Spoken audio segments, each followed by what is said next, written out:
This YouTube channel does not promote any violent, harmful, or illegal activities. All content provided by this channel is meant for an educational purpose only.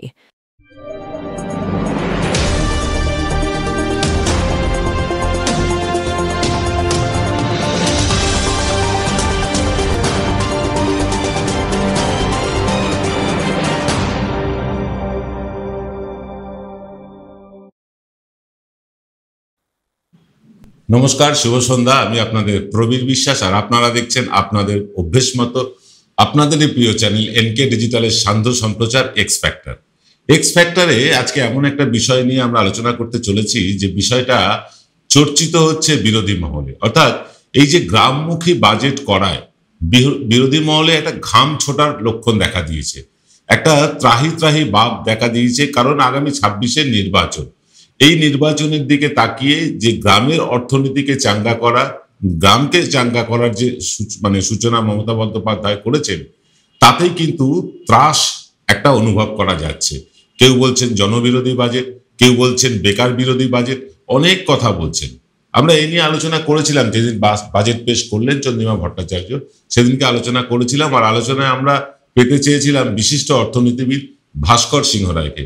আজ পেয়ে গেছি তাকে। ভাস্কর, তোমাকে NK ডিজিটালে প্রথমবারের জন্য স্বাগত। নমস্কার।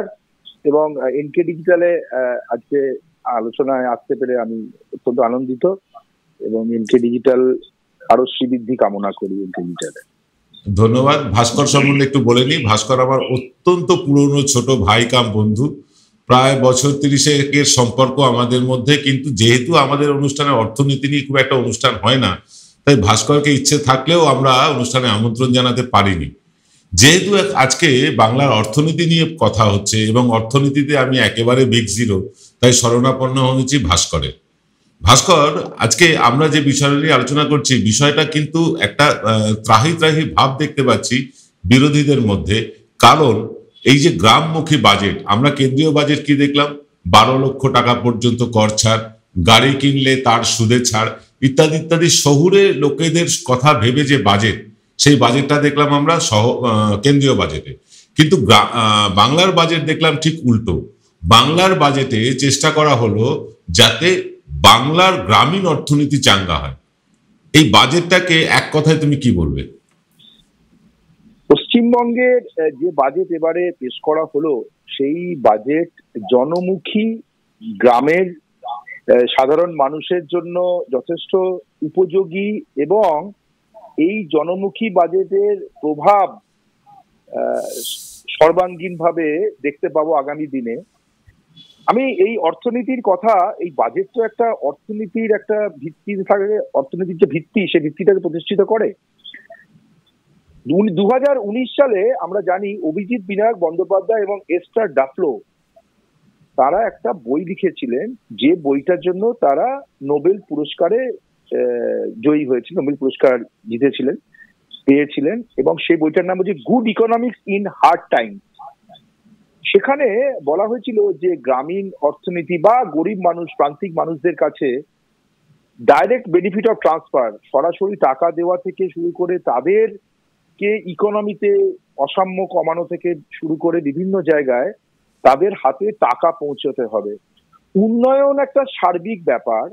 সেই সার্বিক ব্যাপারের মধ্যে দুটো জিনিস থাকে, তাদের জন্য পরিকাঠামোগত উন্নয়ন, তাদের কৃষি বা যাদের জীবিকা, সেই জীবিকার উন্নয়ন, সাথে সাথে তাদের হাতে টাকা পৌঁছানোর বিষয়।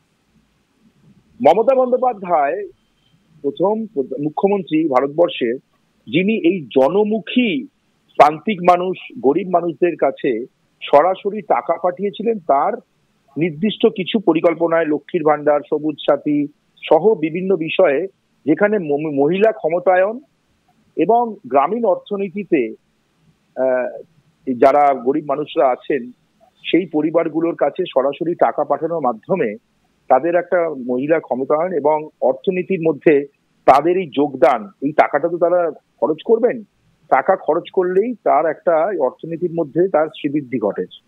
এটা মমতা বন্দ্যোপাধ্যায় যেটা করেছিলেন, সেটা আজকে সারা ভারতবর্ষের সমস্ত রাজ্যের মুখ্যমন্ত্রীরাই ফলো করছেন। কোথাও লাডলি বাহিনার নামে বা আরো বিভিন্ন নামে তারা করছেন, যদিও তারা প্রথমে বাম এবং বিজেপি এটাকে সমালোচনা করেছিল, এবং 2021 সালের আগেও দেখেছি এই ভাতাগুলোকে তারা বিভিন্ন কটাক্ষ করেছিল, কিন্তু পরবর্তীকালে বাস্তব পরিস্থিতি বিচার করে তারা এটার পক্ষে দাঁড়িয়েছে। মমতা বন্দ্যোপাধ্যায় 44,000 কোটি টাকা পঞ্চায়েত দপ্তর, গ্রামীণ বা পঞ্চায়েত দপ্তরের হাতে এবারে যে বাজেটে বরাদ্দ করেছেন, এই পঞ্চায়েত দপ্তরের মধ্যে আপনি দেখবেন গ্রামীণ অর্থনীতির যে মানুষগুলি রয়েছে তারা প্রধানত কৃষিজীবী বা ছোট কৃষিভিত্তিক শিল্প বা ছোট মার্জিনাল বা স্মল স্কেল ইন্ডাস্ট্রির সঙ্গে তারা যুক্ত।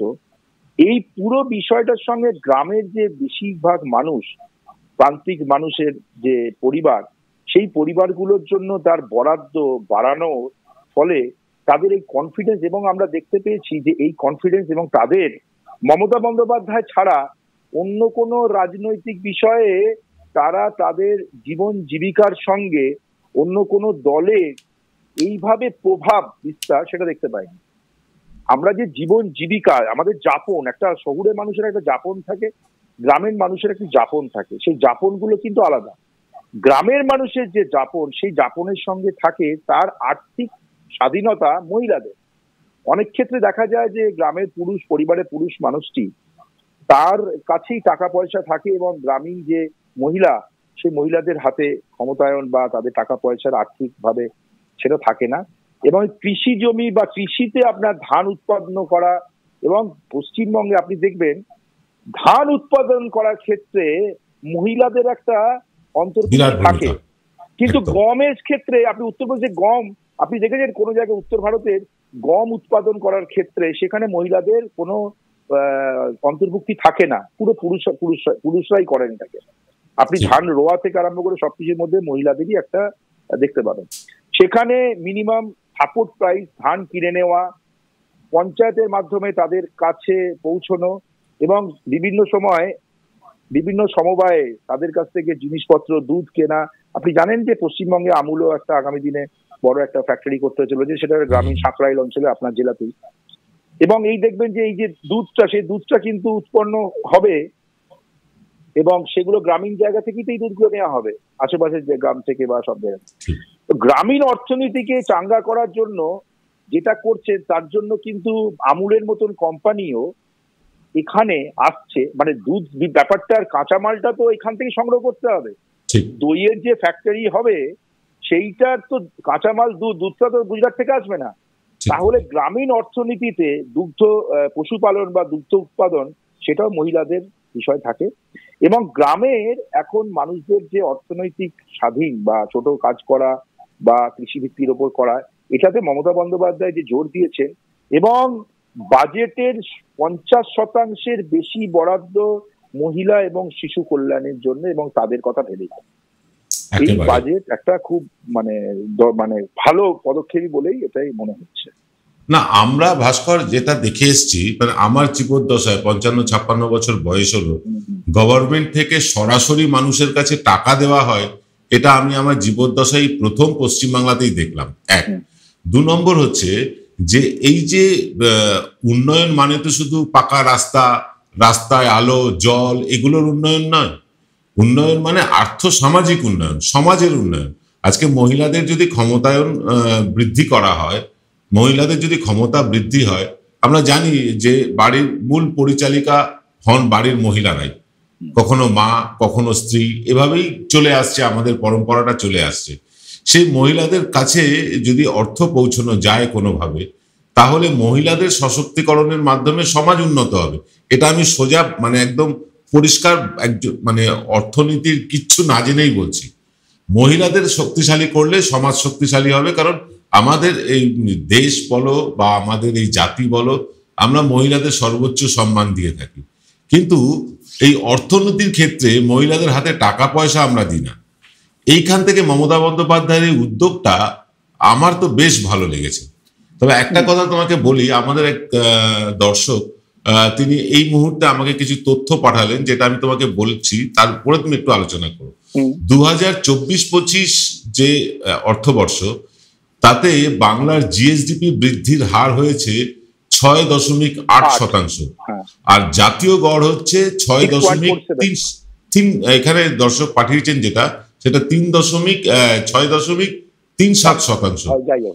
হ্যাঁ, এই যে জিএসডিপির বৃদ্ধি মানে জাতীয় গড়ের থেকেও বেশি, অবশ্যই এটাকে একটু যদি ব্যাখ্যা করে দাও। হ্যাঁ, এই যে প্রথম কথা হচ্ছে যে আমরা এই যে ডাইরেক্ট বেনিফিট অফ ট্রান্সফার যেটা বললাম, অভিজিৎ বিনায়ক বন্দ্যোপাধ্যায় এবং এস্টার ডাফলো যে বই যার জন্য নোবেল পুরস্কারে পুরস্কৃত হয়েছে, সেখানে ওই ডাইরেক্ট বেনিফিট অফ ট্রান্সফারের কথা বলা হয়েছিল এবং ইকোনমি ঠিক করার জন্য সেটা প্রয়োগ করেছিলেন মমতা বন্দ্যোপাধ্যায়। দ্বিতীয় কথা হচ্ছে শুধুমাত্র এই যে বামফ্রন্টের সময় দেখেছি নারীর ক্ষমতায়ন নিয়ে অনেক গালগল্প বক্তব্য শুনেছি এবং উইমেন এম্পাওয়ারমেন্ট নিয়ে পাঁচতারা হোটেলে অনেক কনফারেন্স হতো। আপনি বলুন তো যে স্বাস্থ্যসাথী প্রকল্পে পরিবারের প্রধান হিসাবে মহিলার নাম কেন রয়েছে? নারীর ক্ষমতায়ন এটাও একটা প্রশ্ন যে একটি পরিবারের নারী তিনি প্রধান হিসেবে গণ্য হচ্ছেন স্বাস্থ্যসাথী কার্ডে, তার নিচে তার পরিবার, এটা একটা নারী ক্ষমতায়ন। এবং তার সাথে সাথে আর্থিক স্বাচ্ছল্য বা স্বাধীনতা প্রশ্নে কন্যাশ্রী সহ বিভিন্ন জায়গায় এটা তো মমতা বন্দ্যোপাধ্যায় একটা সত্যিকারের যেখানে প্রয়োজন যে নারীর ক্ষমতায়নে সেখানে সদার্থভিত্তিক কাজ করে দেখিয়েছেন।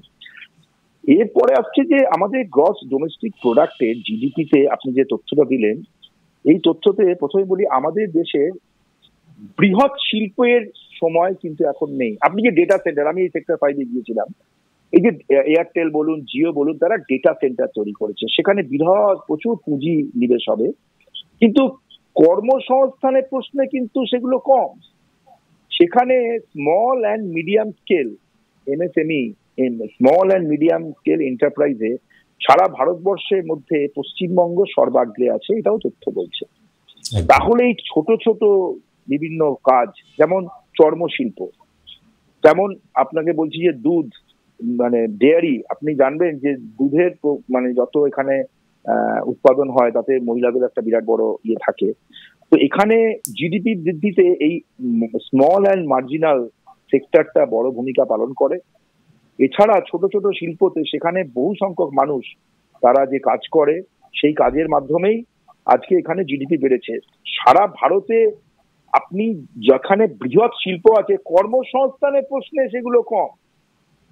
আপনি বলুন যে গত 5 বছরে, আমি আপনাকে এখানে আজকে আপনাকে বলছি 14ই ফেব্রুয়ারি, আপনি বলুন গত 5 বছরে ভারতবর্ষের কোথায় কোন বৃহৎ শিল্পে একসঙ্গে 5,000 লোকের কর্মসংস্থান হয়েছে, সেই ফ্যাক্টরিটার নাম দয়া করে বলুন। শ্রমনিবিড় শিল্প সারা পৃথিবী থেকে উঠে যাচ্ছে। আমি তো বলছি এই যে বলছে যে গাড়ি শিল্প, আপনি দেখুন ভারতবর্ষ থেকে ফোর্ড সহ শেভরোলেট, ফোর্ড তারা ভারত ছেড়ে চলে গেছে। এবং আপনি বলুন যে কোন ফ্যাক্টরিতে 5,000 লোক কাজ করছে যে ফ্যাক্টরিটা গত 5 বছরে তৈরি হয়েছে, দেখতে পাবেন। এখানে অনেকেই বলেন যে সুতরাং কর্মসংস্থানের জন্য একটা স্কিল ডেভেলপমেন্টের দরকার, সেই স্কিল ডেভেলপমেন্টেরও কাজ চলছে। এবং এই স্কিল আপনার প্রচুর জায়গায়, এবং গিগ ইকোনমির কথা এবারে কেন্দ্রীয় বাজেটে কথা বলেছেন। গিগ ইকোনমিটা কি, যে যখন আপনার কাজ থাকবে কিছুদিন কাজ থাকবে আবার চলে যাবে, তাদের সুরক্ষার জন্য একটা কথা বলা হয়েছে। তাহলে এখন মেনে নিয়েছে ভারত সরকার যে এখন কর্মসংস্থান সম্পূর্ণভাবে দেওয়া যাবে না, গিগ ইকোনমি মানে কিছুদিন কাজ থাকবে কিছুদিন কাজ থাকবেন এই পরিস্থিতি। সেই পরিস্থিতিতে কর্মসংস্থানের ক্ষেত্রে স্মল অ্যান্ড মিডিয়াম স্কেল এন্টারপ্রাইজের গুরুত্ব, গ্রামীণ অর্থনীতিকে চাঙ্গা করার প্রশ্ন, কৃষিভিত্তিক শিল্প এবং বিভিন্ন জায়গায় মান্ডি তৈরি করা, সেই কৃষকদের, আপনি ধান উৎপাদনে পশ্চিমবঙ্গের আপনি স্থান জানেন অনেক প্রথমেই আছে, এবার ধান মাছ সহ বিভিন্ন এইগুলোকে ঠিক বাজারজাত করা এবং তার জন্য মান্ডি তৈরি হওয়া থেকে আরম্ভ করে এই যে গ্রামীণ অর্থনীতিকে চাঙ্গা করে, যেটা এই জেলাতে আপনাদের আজকে শীর্ষক যে গ্রামমুখী বাজেটে ঘাম ছুটছে বাম বিজেপির, যদি একটু রাজনীতির কথাটা বলি, বামপন্থীদের কৃষক সভা, হরেকৃষ্ণ কোঙার, মদন ঘোষের মতো নেতারা ছিলেন, এখনো যারা মারা গেছেন, হরেকৃষ্ণ কোঙার, মদন ঘোষ, তারা ওই গ্রাম দিয়ে শহর ঘিরে নেব এরকম একটা ইয়ে দিতে স্লোগান ছিল। হ্যাঁ ছিল, স্লোগান ছিল। তাহলে গ্রামীণ অর্থনীতিতে গ্রামীণ জায়গাতে আপনারা দেখেছেন বামফ্রন্টের প্রথম দিকে 1977 সালে 21শে জুন যেদিন জ্যোতিবাবু মুখ্যমন্ত্রী হিসেবে শপথ নিয়েছিলেন, বলেছিলেন যে নিরস্ত্র জনগণের ওপরে পুলিশ গুলি চালাবে না এবং মধ্যবিত্ত এবং নিম্নবিত্তদের জীবনযাপন বা আর্থিক সুবিধাটার জন্য সরকার কাজ করবে। তো পরবর্তীকালে দুটো থেকেই তারা বিচ্যুত হয়। নিরস্ত্র জনগণের ওপরে গুলি চালানোটা যেটা চালাবেন না যেটা বলেছিল সেই গুলি চালিয়েছেন, সেটাও আপনারা জানেন, মানুষ তা জবাব দিয়েছে। এবং তারপরে গ্রামীণ মানুষের কাছ থেকে পেটি বুর্জুয়া বা ওই তাদের ভাষাতে শহুরে কিছু মধ্যবিত্তদের ওপরই তাদের ওই রাজনীতিটা নিয়ন্ত্রিত করেছে।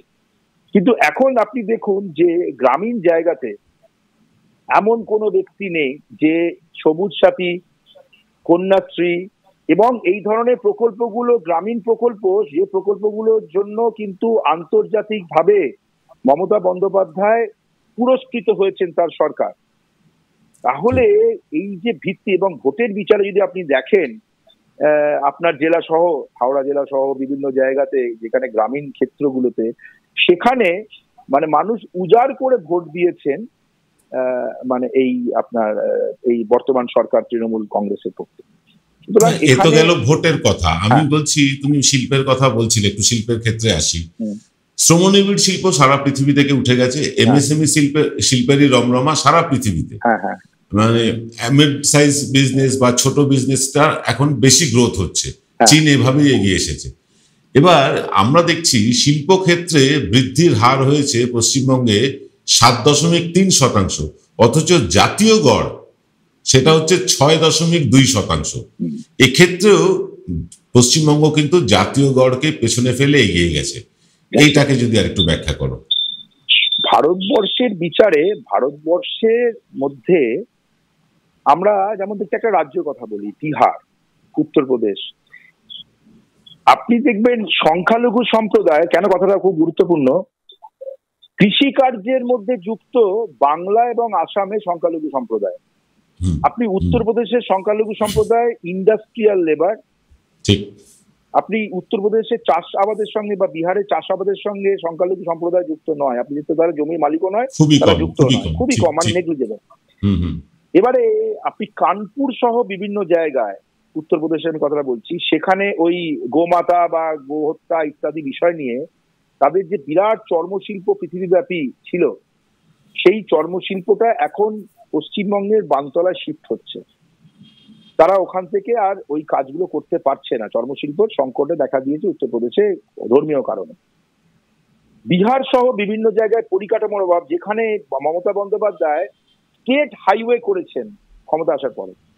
তাহলে আপনি এখন গ্রামে যে ফসলটা তৈরি হচ্ছে তাকে বাজারজাত করার জন্য স্টেট হাইওয়ে, রাজ্যের যে আলাদা ন্যাশনাল হাইওয়ে নয়, স্টেট হাইওয়ে, যেটা গ্রামে বিভিন্ন জায়গায় চলে গেছে, এখন আর কোনো জায়গায় ওই আপনি মানে ওই কাদা রাস্তা দিয়ে যেতে হচ্ছে না, স্টেট হাইওয়ে দিয়ে যেতে পারছেন, সেখান দিয়ে আপনার গাড়ি গিয়ে বাজারজাত করতে পারছেন, স্টেট হাইওয়ে।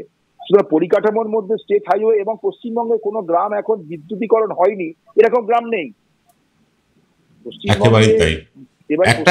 একটা জিনিস খুব উল্লেখযোগ্য ভাস্কর, সেটা হচ্ছে এইবার বাজেটে পথশ্রী প্রকল্পে 1500 কোটি টাকা বাজেট করা হয়েছে, গঙ্গাসাগর সেতুর জন্য বাজেট ধরা হয়েছে 200 কোটি টাকা, এবং সবচেয়ে খুব মানে আনন্দের লাগছে দেখে যে নদী ভাঙন রোধে, যেটা এর আগে কোনো সরকার সেভাবে গুরুত্ব দেয়নি, সেক্ষেত্রেও 200 কোটি টাকা বাজেট, অর্থাৎ প্রায় 2000 কোটি টাকা এখানে।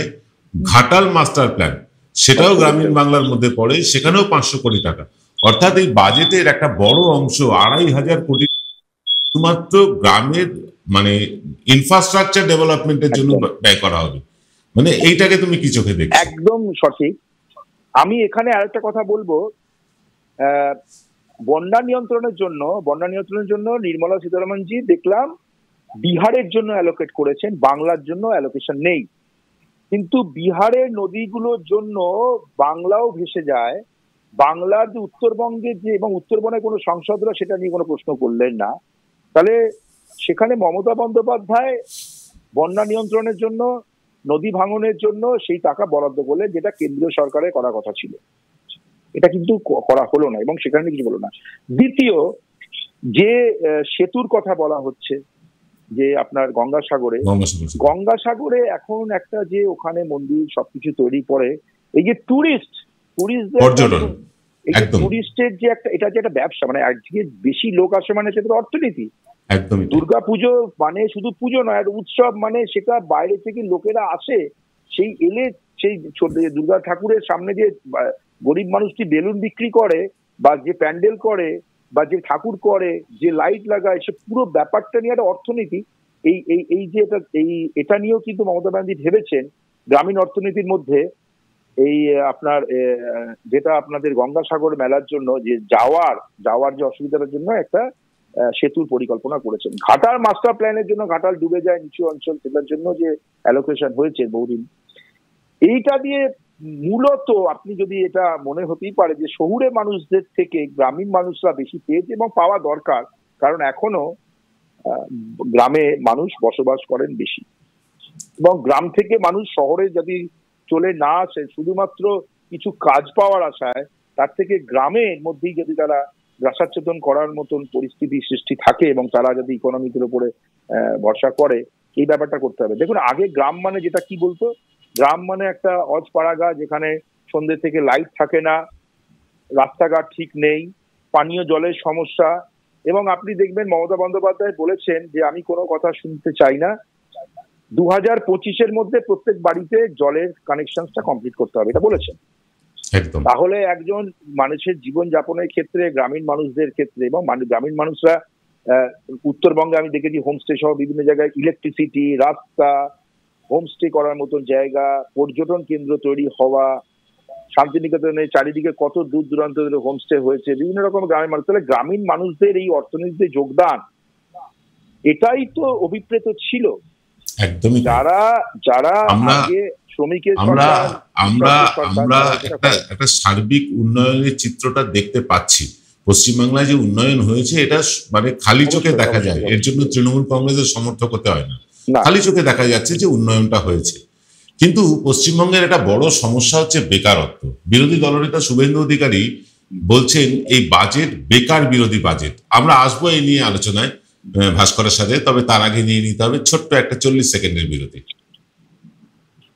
Found Kolkata's first ever sweet shop serving so unique items like Dab Malai Curry, Motichur Truffle, Gajor Borfi, Dab Kalakand, and I had to try them. শুধু তাই নয়, শক্তিগড়ের ল্যাংচা, বর্ধমানের সীতাভোগ, মালদার পোস্তকদম, বহরমপুরের ছানা বড়া, এগুলো সবকিছু খেতে হলে আর এত দূরে যেতে হবে না। সুন্দরিনী ন্যাচারালসে পেয়ে যাবে পশ্চিমবঙ্গের বিখ্যাত 10টা জেলার মিষ্টি all under the same roof. এদের বেস্ট সেলার্স কচি ডাবের শাঁস দিয়ে বানানো ডাব মালাইকারি আর কলা পাতায় মোড়া গুড়ের সন্দেশ পাতুরি আর মাস্ট ট্রাই।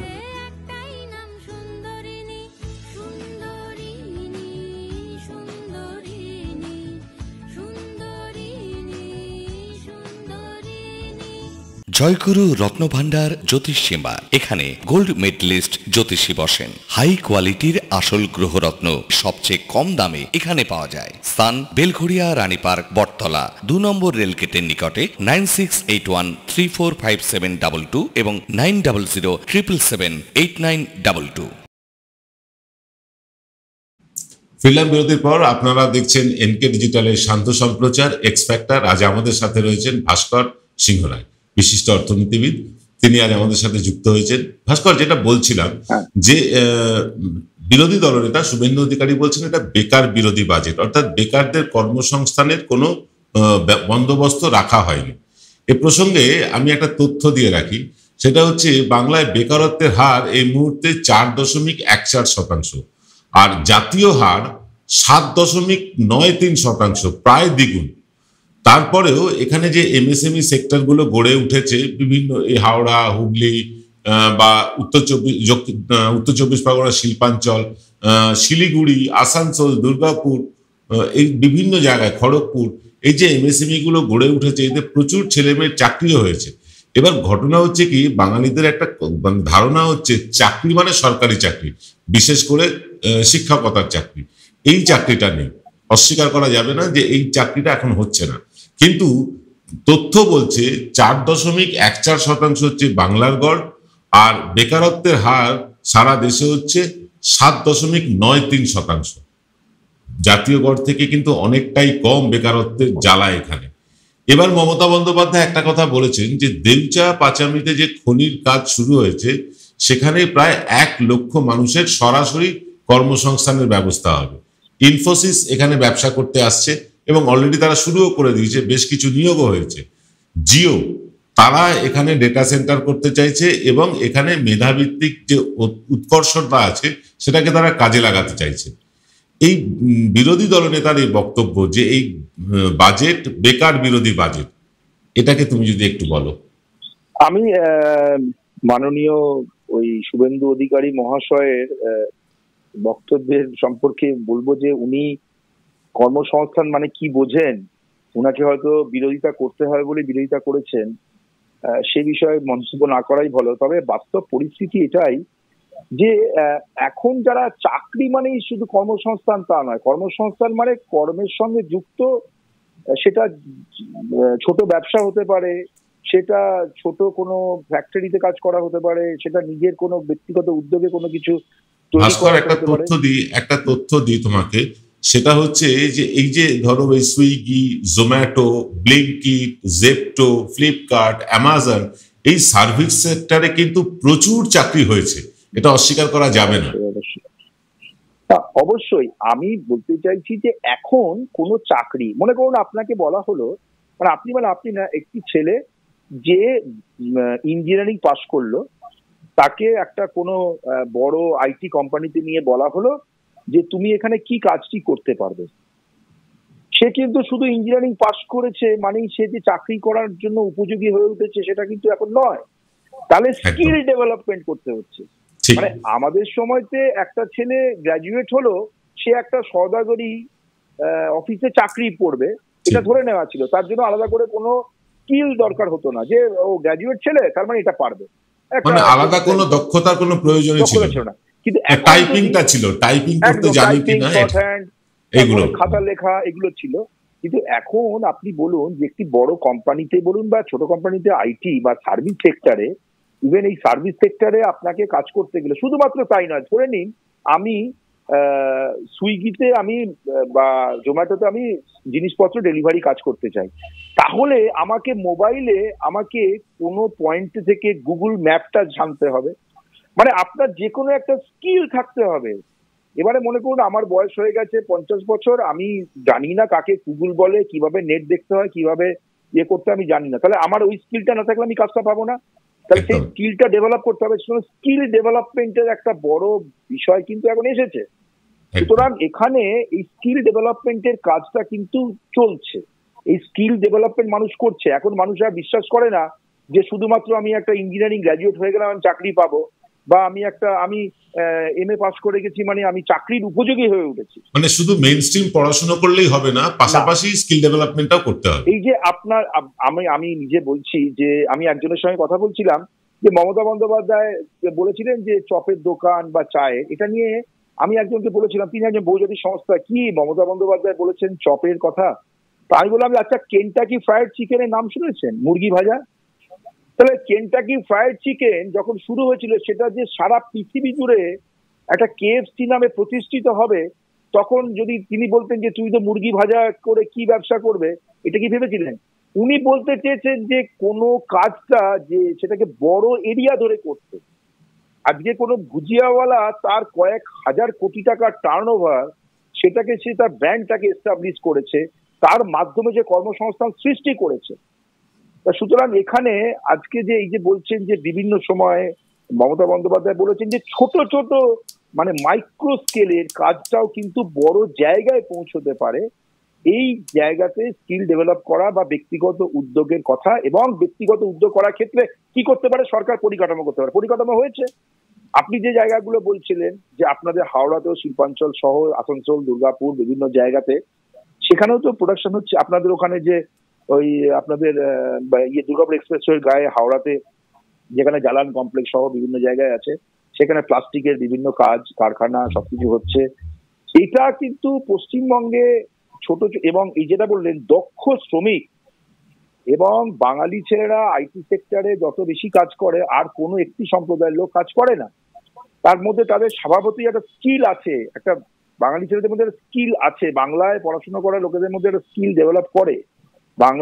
বাঙালিরা কবিতাও জানে, সাহিত্য জানে, আবার শিল্পের জন্য নিজেকে তৈরি করে বড় জায়গায় ভালো জায়গায় কাজ করে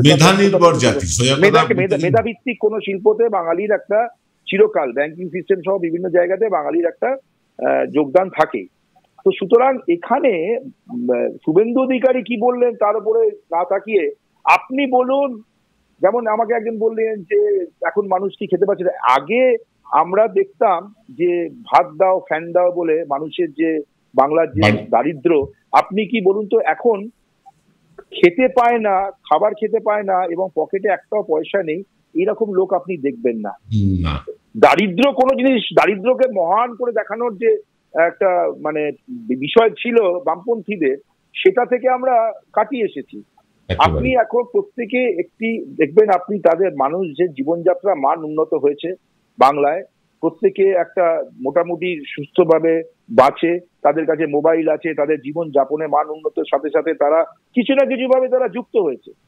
আর এটা মনে করার কোনো কারণ নেই যে অন্য জায়গায় শুভেন্দু অধিকারী যা বলেছিলেন, ভারতবর্ষের অন্য প্রদেশের অবস্থা কি, পার্শ্ববর্তী রাজ্যগুলোতে অবস্থা কি।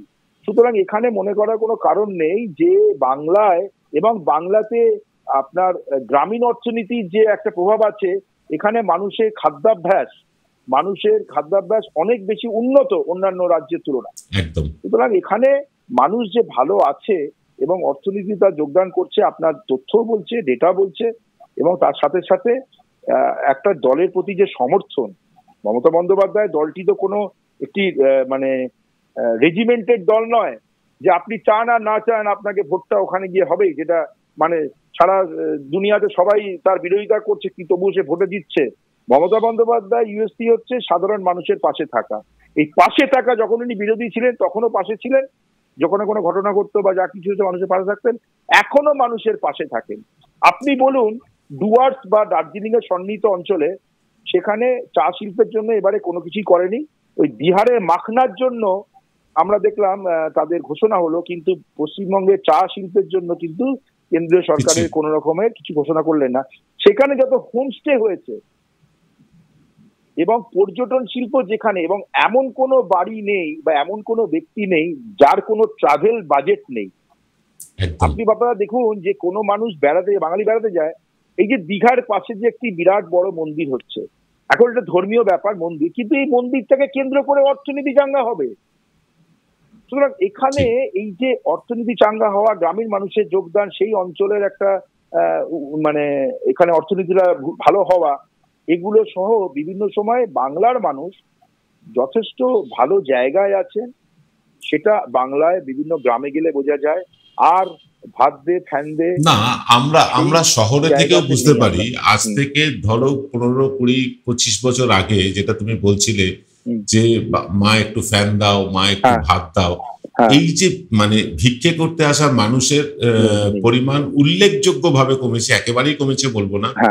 দ্বিতীয় কথা, এই যে তুমি পাহাড় নিয়ে বললে, আগে আমরা দেখতাম গোর্খা জনজাতির লোকেরা বিভিন্ন কারখানায়, বিভিন্ন অ্যাপার্টমেন্টে তারা দারোয়ানের কাজ করত।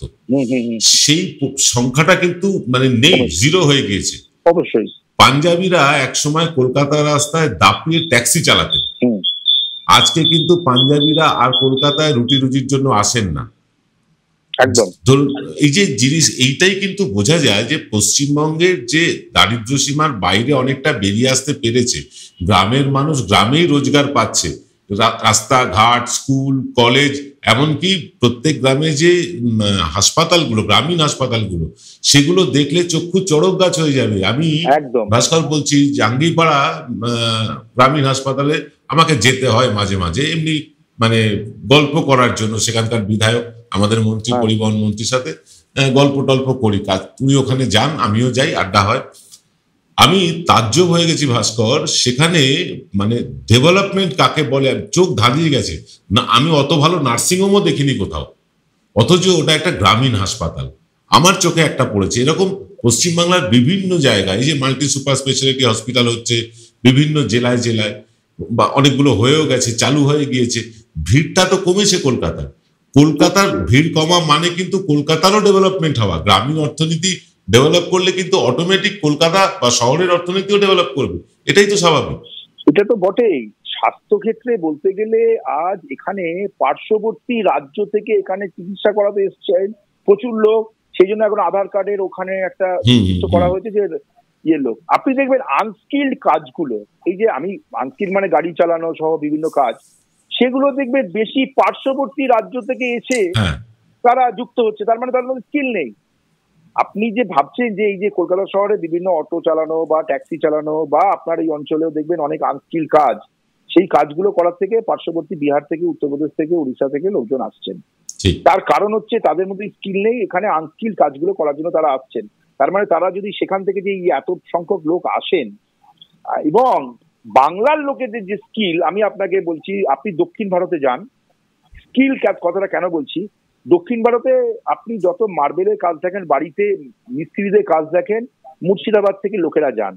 তো আমি জিজ্ঞাসা করলাম আপনারা এখানে কেন আসেন, বা ওখানে আমি তাদের জিজ্ঞাসা করলাম যে আপনারা বাংলা থেকে লোকেদেরকে কেন নিয়ে যান, এখানে লোক নেই কি? বলে সারা ভারতবর্ষের লোক আছে, কিন্তু বাংলার মানুষরা এই কাজটা পান তাদের স্কিলের জন্য, এবং তারা যেভাবে মার্বেলের কাজ বা বাড়ি তৈরি কাজ বা কনস্ট্রাকশনের কাজটা করতে পারেন সেটা অন্য কোনো জায়গায় পারেন না। যেমন উড়িষ্যার লোকেরা প্লাম্বিং এর কাজটা করতে পারেন, এই স্কিলটা বাংলার লোকেদের আছে।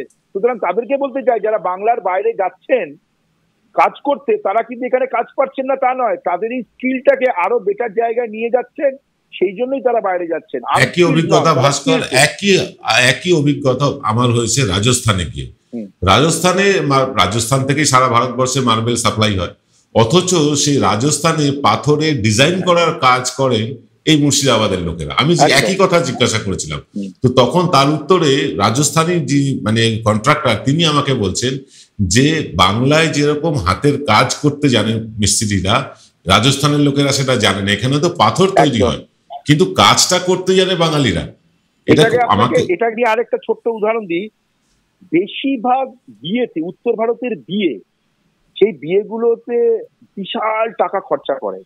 আমার একজন পরিচিত লোকের বিয়েতে গিয়েছিলাম আমি গুরগাঁওতে, হরিয়ানা গুরগাঁওতে। ওদের তো বিয়েতে মানে 4 দিন 5 দিন ধরে চলছে, বিশাল সাজিয়ে ডেস্টিনেশন ওয়েডিং।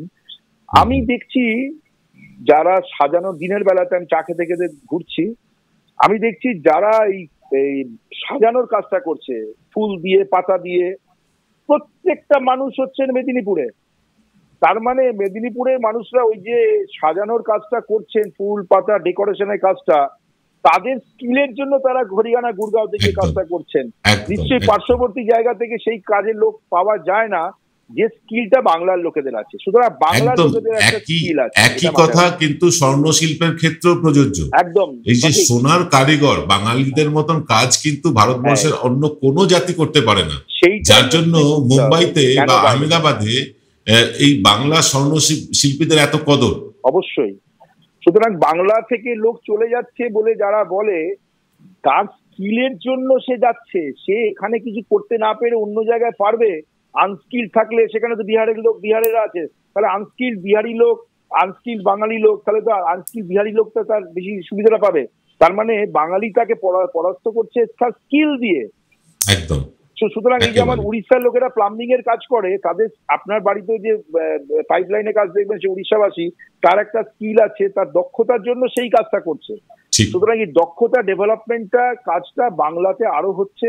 অনেক পলিটেকনিক হচ্ছে, মানে কলেজগুলো যেগুলো হচ্ছে আপনার মানে আইটিটি হয়েছে, টেকনিক্যাল ইনস্টিটিউট গুলো হয়েছে, সেখান থেকেও কিন্তু তারা স্কিল ডেভেলপ করছে। আরেকটা জায়গায় বলছি আপনাকে, এয়ার কন্ডিশন সহ ওই বাতানুকূল পরিবেশ তৈরির যে বিষয়টা, সেখানেও কিন্তু বাংলা একটা ভালো জায়গায় রয়েছে, প্রচুর পরিমাণ মানুষের এইটা ডেভেলপমেন্ট করছে। সুতরাং বাংলা উন্নতি করছে, গ্রামীণ অর্থনীতির মাধ্যমে করছে, এবং সার্বিকভাবেই যে উন্নতির দিকে যাচ্ছে এই ব্যাপারটা অনস্বীকার্য।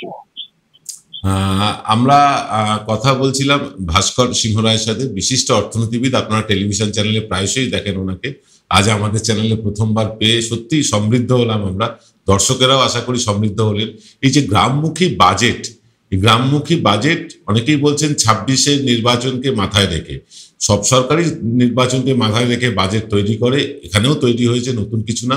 তবে এটা আনন্দের বিষয় যে বাজেটে এবার গ্রামকে অনেক বেশি জোর দেওয়া হয়েছে, গ্রামীণ অর্থনীতিকে শক্তিশালী করার একটা প্রয়াস আমরা দেখতে পেলাম। কতদূর কি হবে সেটা তো বছরের শেষেই আমরা জানতে পারবো, বুঝতে পারবো।